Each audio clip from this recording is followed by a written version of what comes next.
Sure. I'm happy to. Are we good to go? Yeah, Grace is sitting in my office, and so she has to hear her voice through my speaker, and so that was fun.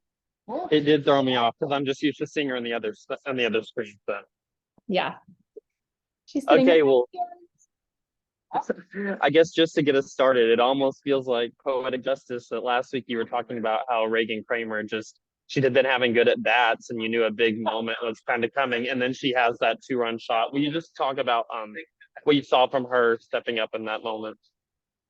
Well, I mean, it was on a 2-strike count too, and so I think it's there's always a lot to be said for someone that hits a ball like that on a 2-strike count. She's obviously incredibly confident in a 2-strike count. She makes a pitcher work a lot, and I honestly didn't realize it was her only hit of the weekend with the production that she had. And so for her to swing like that in a 2-strike count in that situation and drive the ball out is just huge.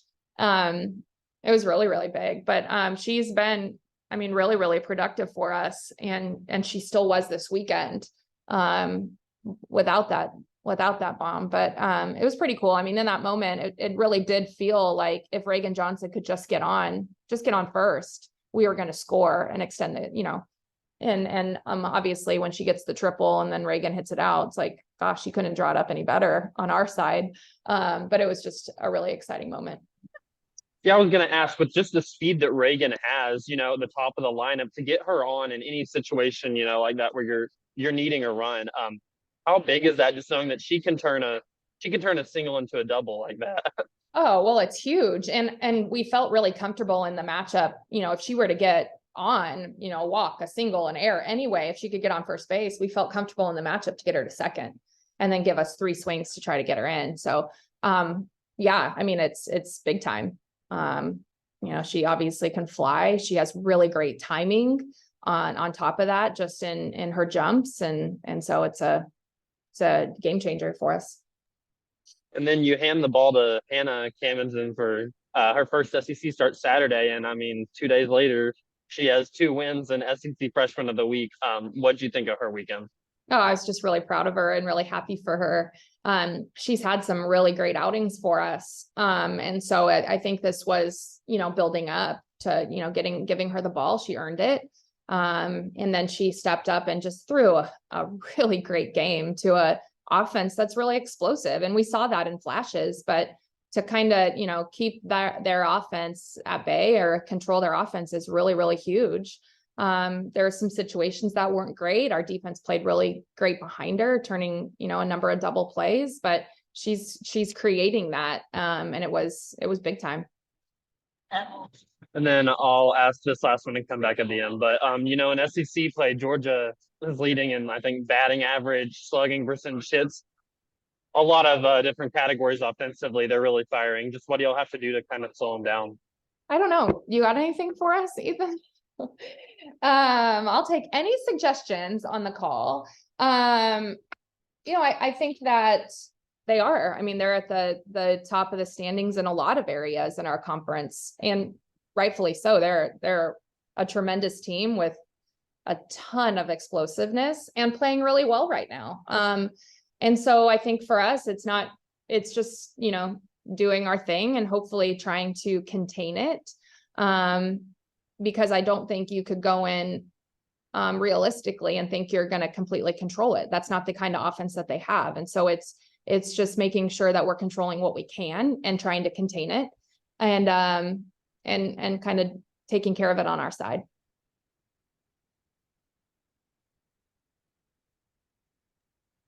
Coach D, I'm going to ask a question for Pig Trail Nation. They did a story on the Twins, and they are just wondering what it's like having a set of twins on your team. What a great question, G. It's fun. We've known them for so long, and they are just really, really fun individuals and fun together. They are connected beyond any of us could really fathom. And so when they take that into a battery setting, it's a really, really interesting and really fun dynamic They're competitors and they're great softball players, but they are off the field really lighthearted. They are really, really close, but yet really sassy with each other. And so it's really fun in a battery setting because, you know, I think Lauren feels like she could be brutally honest with Ha, more so than other pitchers, and she is. So it's just like interesting to see, you know, the other day, Ha didn't have that great a spot. And they're coming off and you could see them talking to each other. And Lowe's like, you can't just throw that pitch there. You have to get that more inside. And then you have Ha going, well, he didn't give me the inside. And so I was trying to kind of work it over. And she was just like, well, that spot's not good enough. And it was just like so funny because Lowe would never talk to any of our other pitchers that way. But they just do a really good job they're great communicators with each other. And I think they know the heart behind all of it. And so they're really good teammates for each other and for everybody. So they're fun. Porter, go ahead. Let's start off with Hannah. You know, before y'all left for Christmas break, you're really working on shortening her stride and getting her pitches. How do you think that's really affected her inside pitch and really that outside curve she's developed? Well, I think it's just given her more than anything. I think it's just given her a little bit more control of her body. And so she can place it where she wants to with more ease when she stays connected in that way. But she's always had a really incredible drop. And so it's getting that change more consistent so she can throw it at any count. And then spotting it and cutting it in a way. But I mean, she's a competitor. She's always been really crafty. That's what's always drawn us to her. And so it's just kind of getting her to understand like the control piece of her body and then having more control with that. But most of what she's doing, she's done. And with the transition of, you know, Gamble going back to third, really having Lauren there to help calm her down opposed to a veteran. I mean, how did you get kind of really lucky in having someone like her behind the plate that can really calm her down opposed to giving up a spot at catcher? Yeah, well, I think that Lowe has really stepped into that role beautifully. And it's interesting because I don't think many realize that she's a middle infielder that's catching. She's always been able to catch, but she's been a shortstop first and foremost. And so the job that she's doing back there has been huge for us. And I think a lot of times, this isn't your question, Porter. I know that I'm going off a little bit and giving Lowe some props that I think she deserves. But she is so good at balls in the dirt. So good that I think it goes unnoticed. And when you have a pitcher like Shanice or Ha that can just bury the ball on the plate and go for that chase swing and have full confidence that your catcher is going to glove it, it's really, really big for the pitchers to have that confidence. And she's so good at those and so smooth with her glove and her glove work that it goes unnoticed a lot. And so I think that the confidence that she gives our pitchers to be able to throw the ball where they need to is really big. And then the ability to work with her sister in such an in-sync way that they operate, I think just continues to instill confidence in Ha and makes Ha really comfortable. And I think there's probably sometimes, like as all of us with any of our siblings or family members that kind of hold us a little bit more accountable than a teammate. I think there's probably times they want to kind of punch each other. I've seen it, more on one side than the other. One of them's a little bit more light than the other. I won't be naming who. But you have that dynamic that they just want the best for each other. And in that they can have really, really honest conversations. And it's kind of what you would hope out of all of your players, what they have together. It's pretty special. Last thing for me right now is just heading into this Georgia series. It seems like the way the SEC slate's been going, it can be insert persons having a good weekend. How huge is that knowing that with Hoffman coming alive, Kramer, Hedgecock really getting their bats going, coming into a very pivotal home series against Georgia? Well, I honestly am just more happy that for them, more so than the matchup, or more so than anything, is they're working their tails off. And they're finally giving themselves a little bit of grace and a little bit of break, and we're seeing them kind of come out of it. And it's just creating a little bit more of a wave through, and they're finding ways to get it done. And so it's not necessarily the matchup with Georgia. It's just more so for them, and knowing that they're putting the work in and knowing that they've earned it, more than anything.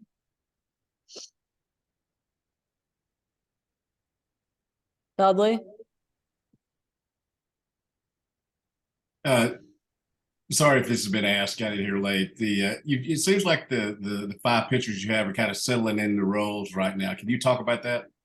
Yeah, I think that they are settling in nicely. I think there's still a little bit more settling we need to do, but I think that that's where I'm just really happy across the board with how this team continues to progress. And it's no different with the pitching staff. I think we saw Callie come out and have a great start. We saw Hannah have 2 great outings in an explosive offense. We saw Nikki come in and do her thing. We know Robin's ready. And so it's really great to see them settle in and know, how we need them to compete and work together and all of those things. And more than anything, I think they're just wanting to help and do whatever they need to for the team. And I think that's the mentality that's really special with this group. And it continues to get stronger every day. Is just like, okay, well, what do I need to do for the team? What does the team need? More than anything. And then just, stepping into that role and making the most of it. And I see that across the board, not just in the pitching staff.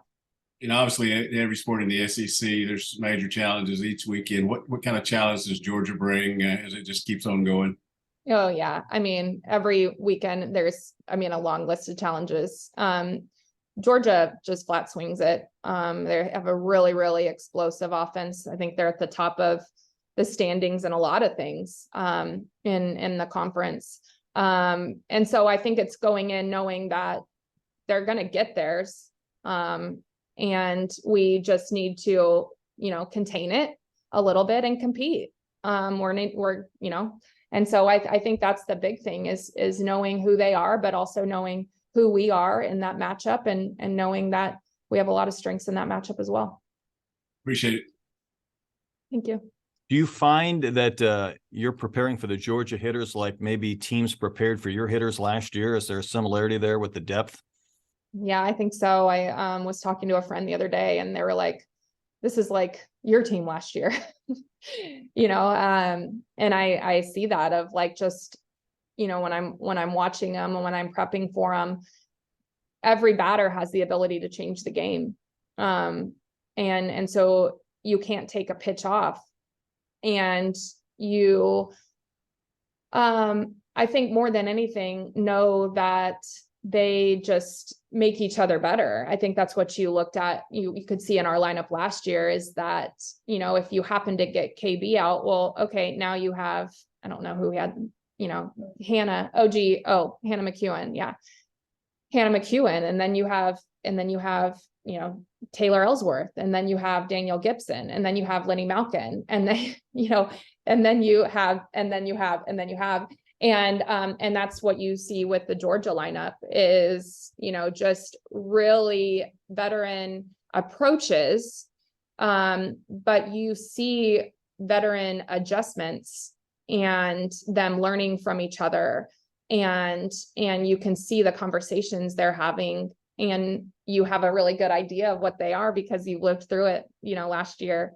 And so, yeah, I do see a lot of similarities with our team last year. Absolutely. Including someone having those conversations who you know quite well. I know.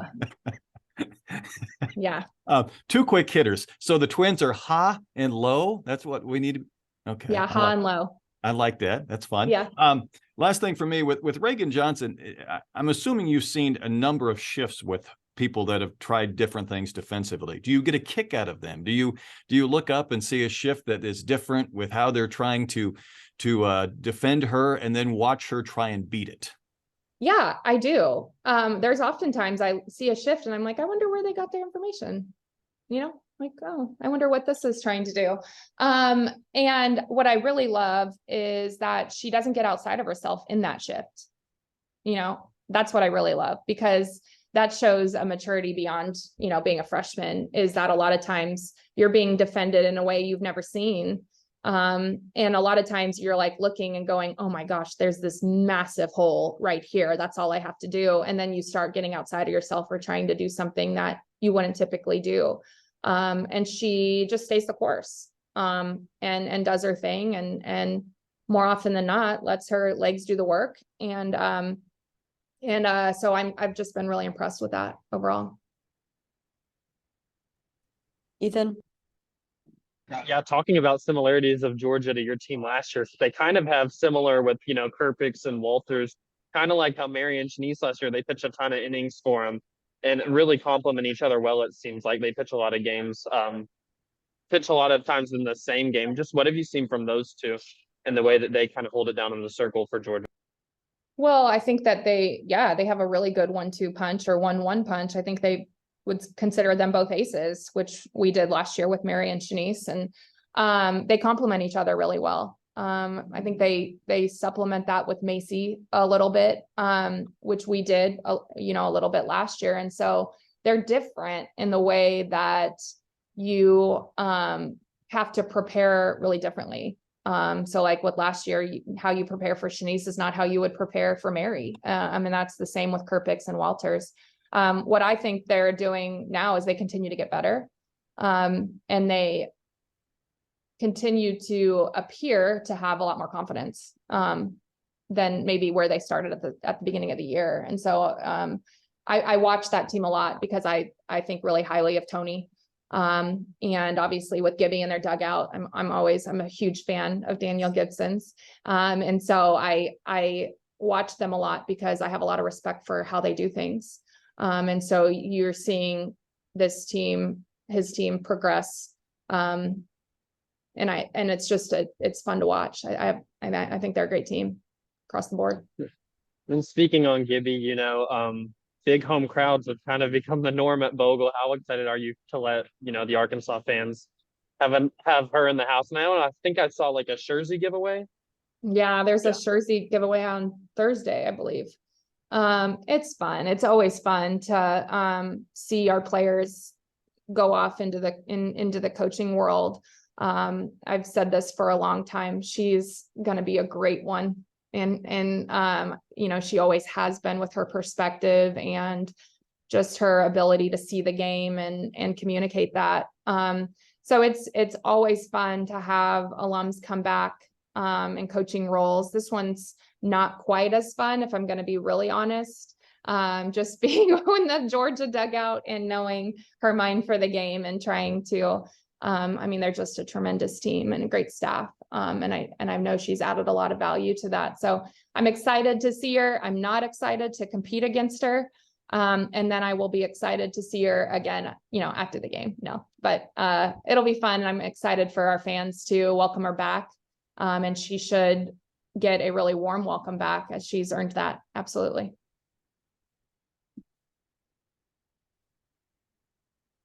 Any final questions for Coach Deifel? Yeah, Coach, was there any talk of maybe holding back the jersey giveaway till Saturday to see how much information she gives Georgia, or, you know? Good point. Let's pivot there. We'll give it on the Saturday, the egg hunt. No. Yeah, I know. I'm really curious. I am really curious. I know that I'm not in those talks of when they do those, but I'll note that for the future. But I am curious, you know, just how we didn't play them last year. And so they wouldn't necessarily know a ton about our team. And we have a very different team. So a lot of them, you know, Gib hasn't seen either, but I am curious in how they approach our pitchers and all of those things. So it'll be fun. It'll make us Last thing for me, another kind of fun question is, you're talking about Lowe and Hogg getting at each other. Like, if they were to really get at each other, would you handle that situation any different because they're sisters, or is it something that you would have to handle in any normal situation? Well, if they were ever, you mean if it were to ever get ugly? Yes. I don't think they have it in them. If they were, I would step in, but most days I just look at it and know I've seen that dynamic in me and my sister. I'm just going to let them have their moment, you know? And one of them works through it a little faster than the other. And as do me and my sister. And so I just more so have a appreciation for that relationship and know that they will get through it at their own time. But no, I don't think they have it in them to get too ugly. That's all I got. Thank you. All right. Thanks for your time, Coach D. Sure. Thanks, guys.